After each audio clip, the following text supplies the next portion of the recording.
President Obama traveled to Alaska yesterday. Last night, he spoke about the State Department-sponsored Global Leadership in the Arctic program, also known as GLACIER. It was part of a climate change conference in Anchorage, Alaska. This is about 35 minutes.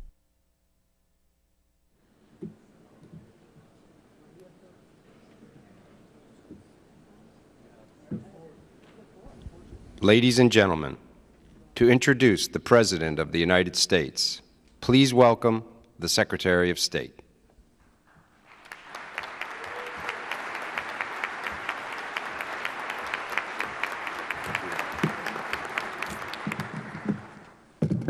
Thank you very, very much. Thank you all. Governor Walker, Lieutenant Governor Mallet, and Senator Murkowski, Senator Sullivan. We are so appreciative to all of you, to Alaska, for an absolutely spectacular welcome here. And I think it is fair to say, on behalf of all of my colleagues who've been part of this day-long discussion, that this has been a tremendous reception in Alaska, but importantly, a very constructive and substantive day. I think every delegation here would agree that we have covered an enormous amount of territory, and we reinforced here today that every nation that cares about the future of the Arctic has a responsibility to be a leader in taking action and in urging others to take bold action in order to deal with this challenge. It is immediate, and it requires ambitious steps to curb the emission of greenhouse gases and to deal with methane, coastal erosion, fisheries, a host of challenges that Alaska particularly faces. There is no mystery, as we saw reinforced in very dramatic presentations by a number of scientists, no mystery at all about what a failure to act would mean. We can already see it. We can already measure it. And Alaskans are living it every single day. We confirm today that we cannot afford to wait until someone else moves to implement solutions to the challenges that confront us in the Arctic. I'm very pleased that through today's GLACIER meeting, we made progress in a host of areas, and our communique will summarize that, including addressing the issues of climate change, the impacts of it, enhancing resilience, strengthening emergency response, improving air quality and promoting renewable energy, and household innovations that will increase efficiency and community health at the same time. Everyone in this room, those here at the circular table and those in the audience, are connected to the Arctic in some way. And so are all of the citizens that we represent. The fate of the region is not just the responsibility of the Arctic states even themselves. We agreed today it is everyone's responsibility. And it is with that purpose in mind that I turn now to the next speaker who understands all of this, all of what is at stake. The threat posed by a changing Arctic has long been a top priority for President Barack Obama. He has repeatedly defined climate change as one of the great challenges that we face in this century. And the President has stated clearly that what's happening in Alaska isn't just a preview of what will happen to the rest of us if we don't take action. It's our wake-up call. The alarm bells are ringing, to quote the President. Since 2009, President Obama has demonstrated repeatedly that he is committed to meeting this challenge before it's too late, not with words, but with actions. That's why he put forward a national strategy for the Arctic region that establishes a comprehensive and long-term vision for our Arctic engagement. That's why he created the Arctic Executive Steering Committee to prepare for a changing Arctic and to enhance coordination of national efforts here. And that's why today, thanks to the President's Climate Action Plan, the United States is well on its way to meeting our international commitments to seriously cut our greenhouse gas emissions by 2020 and beyond, while bolstering our nation's resilience to ensure communities thrive and that economies flourish. And that's why he has prioritized so many other things, including, I might add, not a small symbolic step, the renaming of a famous mountain, and I think we could say that Denali never looked better than it does today.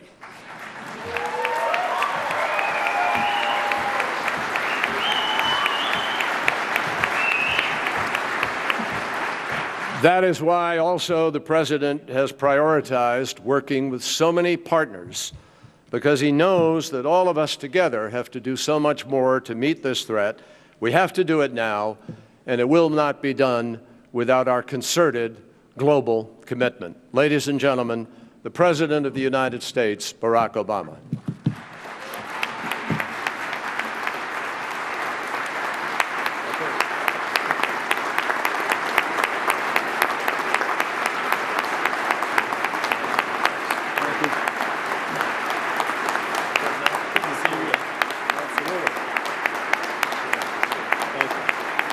Thank you so much. Thank you. Please.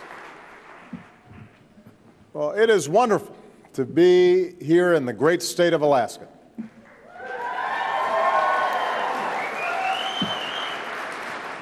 I want to thank Secretary Kerry and members of my administration for your work here today. Thank you to the many Alaskans, Alaska Natives, and other indigenous peoples of the Arctic who've traveled a long way in many cases to share your insights and your experiences. And to all the foreign ministers and delegations who've come here from around the world, welcome to the United States. And thank you all for attending this Glacier Conference. The actual name of the conference is much longer.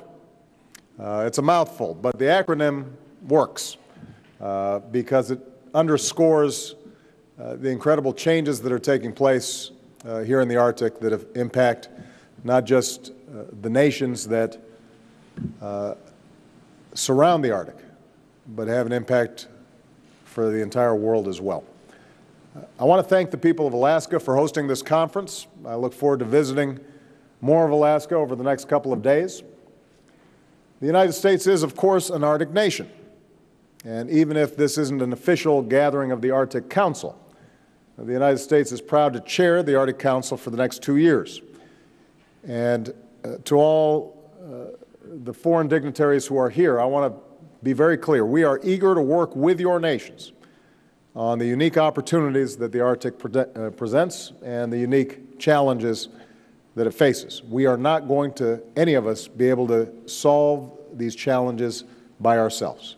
We can only solve them together.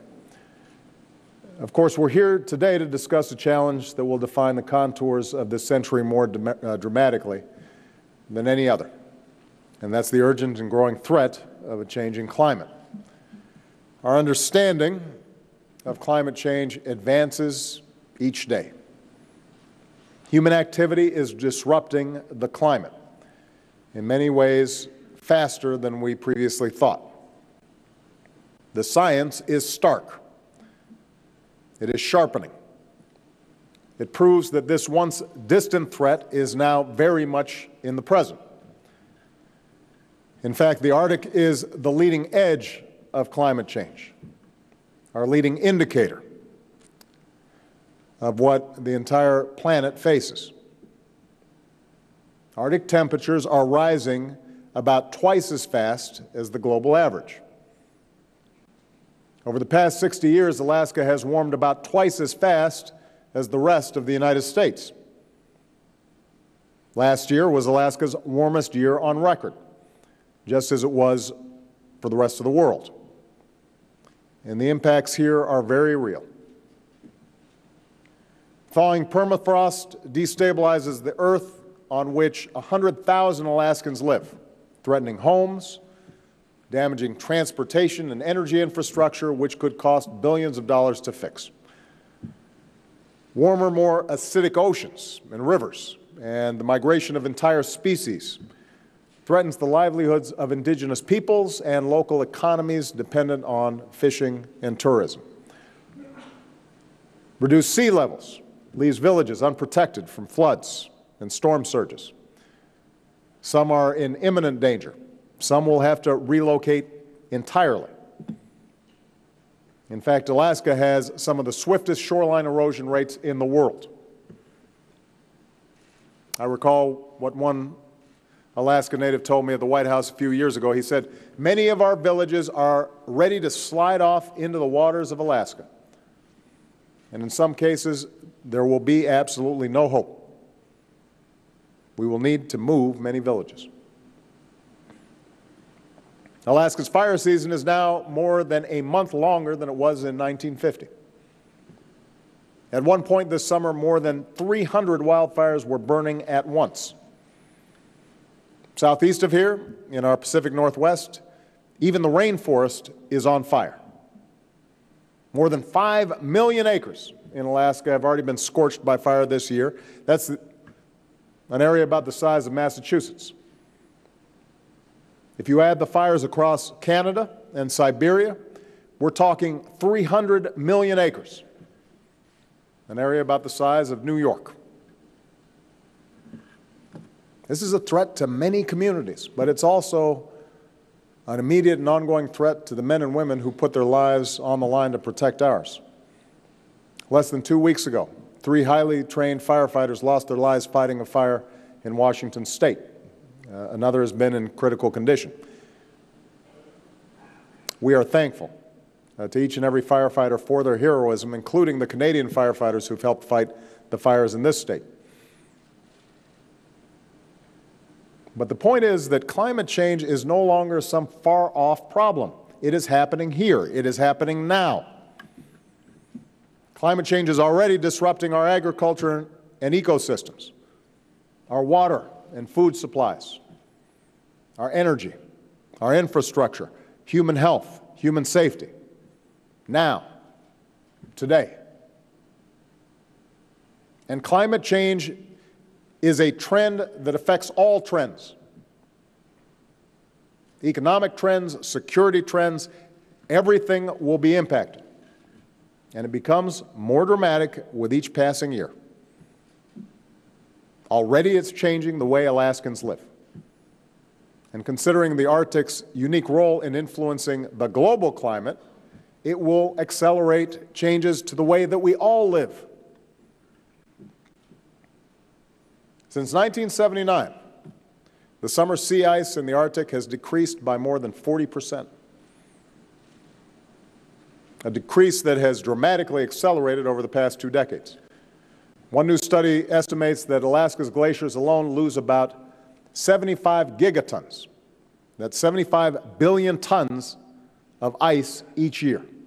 To put that in perspective, one scientist described a gigaton of ice as a block the size of the National Mall in Washington, from Congress all the way to the Lincoln Memorial, 4 times as tall as the Washington Monument.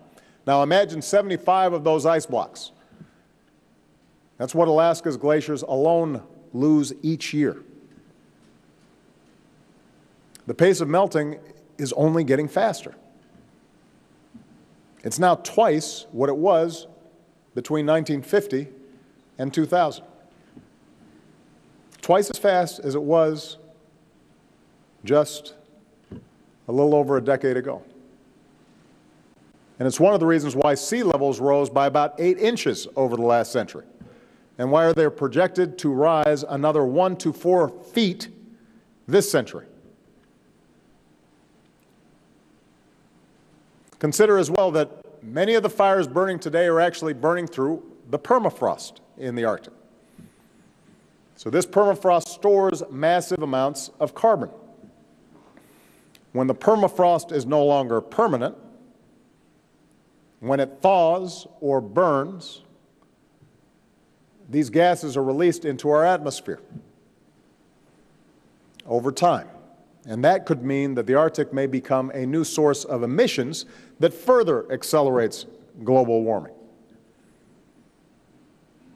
So if we do nothing, temperatures in Alaska are projected to rise between 6 and 12 degrees by the end of the century, triggering more melting, more fires, more thawing of the permafrost.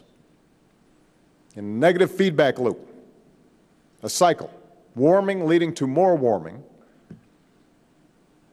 that we do not want to be a part of.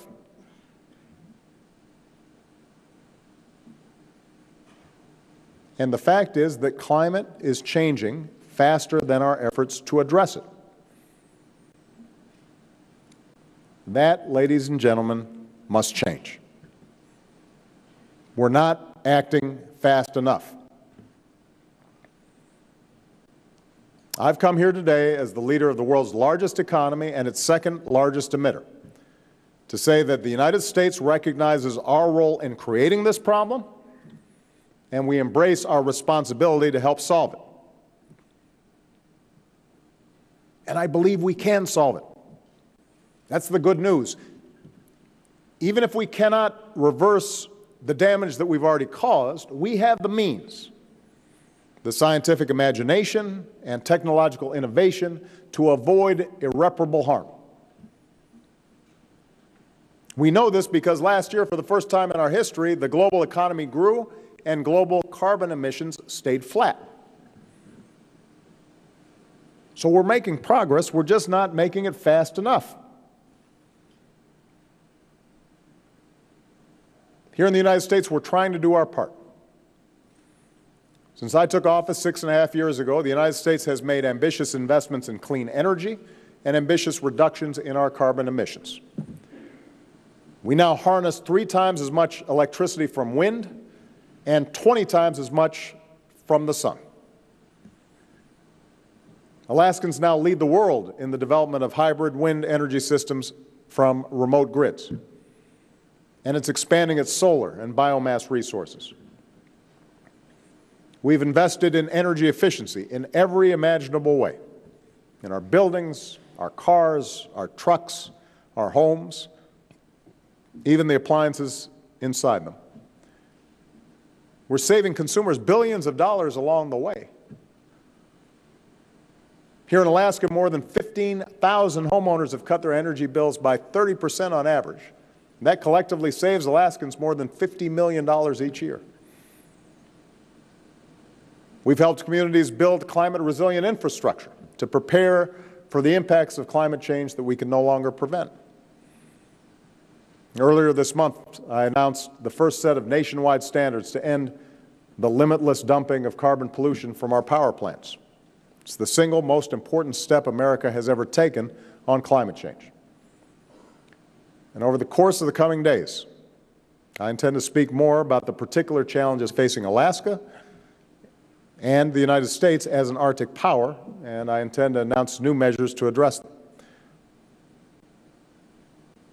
So we are working hard to do our part to meet this challenge.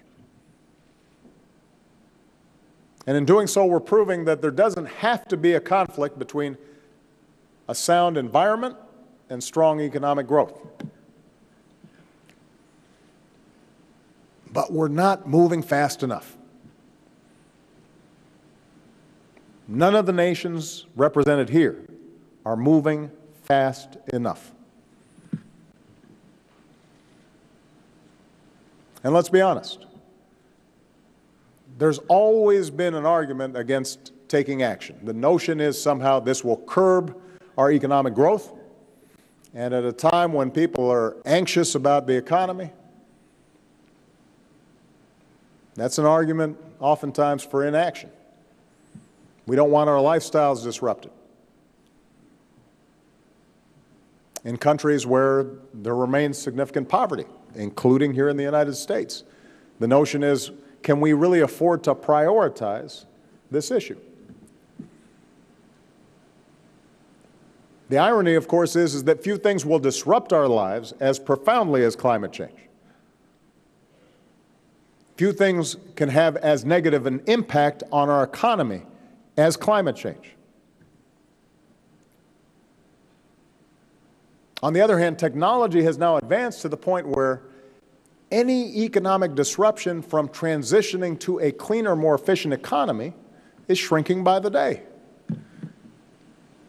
Clean energy and energy efficiency aren't just proving cost-effective, but also cost-saving.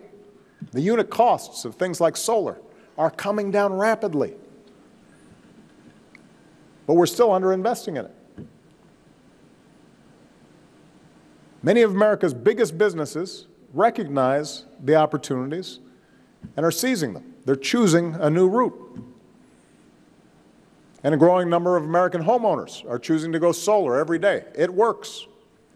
All told, America's economy has grown more than 60% over the last 20 years, but our carbon emissions are roughly back to where they were 20 years ago.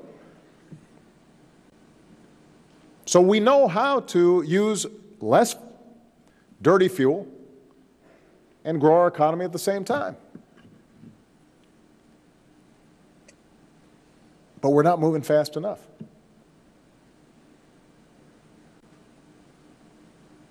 More Americans every day are doing their part, though. Thanks to their efforts, America will reach the emission target that I set 6 years ago. We're going to reduce our carbon emissions in the range of 17% below 2005 levels by 2020. And that's why last year I set a new target. America is going to reduce our emissions 26 to 28% below 2005 levels by 10 years from now. And that was part of a historic joint announcement we made last year in Beijing. The United States will double the pace at which we cut our emissions, and China committed for the first time to limiting its emissions. Because the world's two largest economies and two largest emitters came together, we're now seeing other nations stepping up aggressively as well. And I'm determined to make sure that American leadership continues to drive international action, because we can't do this alone. Even America and China together cannot do this alone. Even all the countries represented around here cannot do this alone. We have to do it together.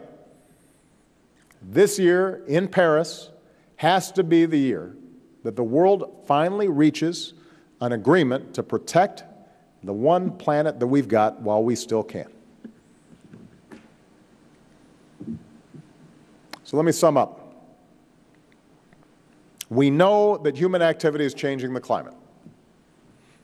That is beyond dispute. Everything else is politics, if people are denying the facts of climate change. We can have a legitimate debate about how we are going to address this problem. We cannot deny the science. We also know the devastating consequences if the current trend lines continue. That is not deniable. And we are going to have to do some adaptation, and we are going to have to help communities be resilient, because some of these trend lines we are not going to be able to stop on a dime. We're not going to be able to stop tomorrow. But if those trend lines continue the way they are, there's not going to be a nation on this earth that's not impacted negatively. People will suffer. Economies will suffer. Entire nations will find themselves under severe problems. More drought, more floods, rising sea levels, greater migration, more refugees, more scarcity, more conflict. That's one path we can take. The other path is to embrace the human ingenuity that can do something about it. This is within our power. This is a solvable problem if we start now. And we're starting to see that enough consensus is being built internationally and within each of our own body politics that we may have the political will finally to get moving. So the time to heed the critics and the cynics and the deniers is past. The time to plead ignorance is surely past. Those who want to ignore the science, they are increasingly alone. They're on their own shrinking island. So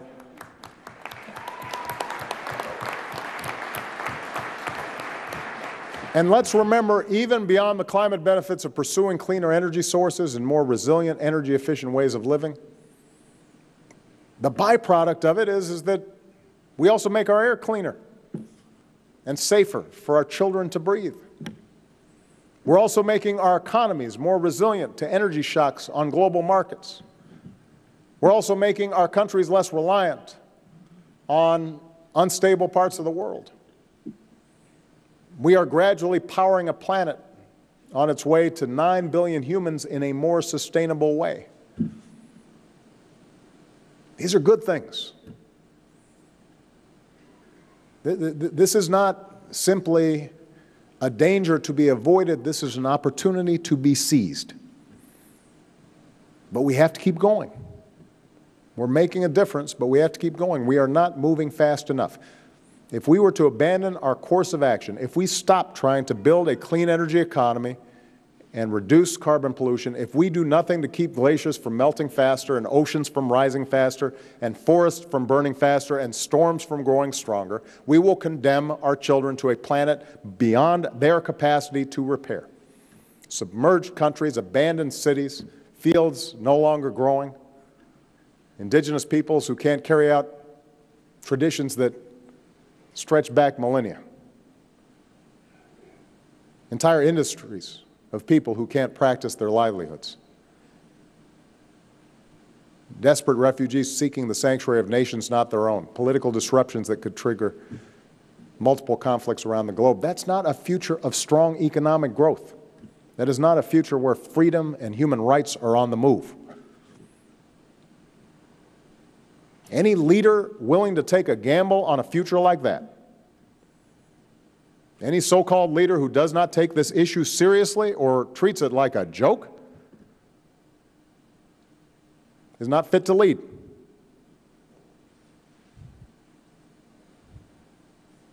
On this issue of all issues, there is such a thing as being too late. That moment is almost upon us. That's why we're here today. That's what we have to convey to our people tomorrow and the next day and the day after that. And that's what we have to do when we meet in Paris later this year. It will not be easy. There are hard questions to answer. I am not trying to suggest that there are not going to be difficult transitions that we all have to make. But if we unite our highest aspirations, if we make our best efforts to protect this planet for future generations, we can solve this problem. And when you leave this conference center, I hope you look around. Hope you have the chance to visit a glacier, or just look out your airplane window as you depart and take in the God-given majesty of this place. For those of you flying to other parts of the world, do it again when you're flying over your home countries. Remind yourself that there will come a time when your grandkids, and mine, if I'm lucky enough to have some, they'll want to see this. They'll want to experience it, just as we've gotten to do in our own lives. They deserve to live lives free from fear and want and peril. And ask yourself, are you doing everything you can to protect it? Are we doing everything we can to make their lives safer and more secure and more prosperous? Let's prove that we care about them and their long-term futures, not just short-term political expediency. I had a chance to meet with some Native peoples before I came in here, and they described for me villages that are slipping into the sea and the changes that are taking place, changing migratory patterns, the changing fauna, so that what used to feed the animals that they in turn would hunt or fish beginning to vanish. It's urgent for them today, but that is the future for all of us if we don't take care. Your presence here today indicates your recognition of that. But it's not enough just to have conferences. It's not enough just to talk the talk. We've got to walk the walk. We've got work to do, and we've got to do it together. So thank you, and may God bless all of you and your countries, and thank you, Alaska, for your wonderful hospitality. Thank you. Ladies and gentlemen, please remain in your seats until we announce delegation departures.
I'm the leading state sponsor of terrorism.